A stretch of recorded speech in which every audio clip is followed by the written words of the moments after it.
Paalala pala guys, no, kung gusto mong mag DIY solar setup, sobrang nakaka-addict po siya at magastos. Okay, ayun no, sa SPLater natin meron na naman tayong available credit na 33k.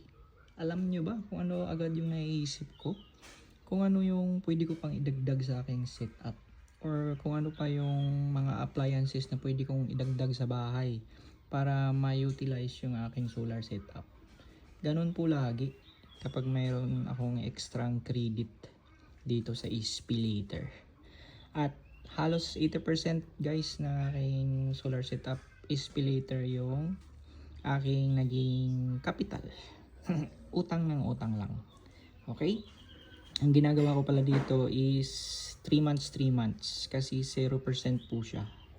Especially kung order ka ng mga 12-12, 11-11, yung mga ganon.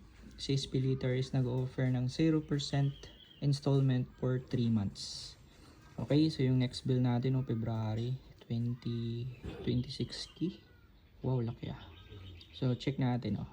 Ayun oh, sa 3 months lang siya. Maging responsable lang tayo guys sa paggamit ng SPLater kasi utang to eh. So make sure na mababayaran natin. Okay, so sa akin, tinatansya-tansya ko lang siya. So tulad nito, March, konti na lang yung aking balance. So pwede na naman akong umutang or uutang. Okay, then pumupunta agad ako dito sa aking solar room. At yun nga, chinecheck ko na naman kung ano yung pwede nating idagdag. Ganun po siya ka-addicting guys, grabe. Kaya malupit na paalala na ito sa nais pasukin din yung pagsusolar build. Yan, anong oras na natin ngayon? 9:40. Okay, so nasa 47% yung battery natin oh. Off grid pa rin tayo. Hindi masyadong mainit, makulimlim, parang uulan.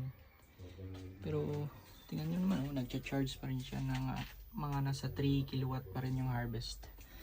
So ayun na nga, mayroon tayong 33k credit. So pwede na naman siya sa isang battery. Yun know, so magiging 3 na yung battery natin. Then isa na lang, magiging kompleto na yung ating rack. Magiging 4 na siya.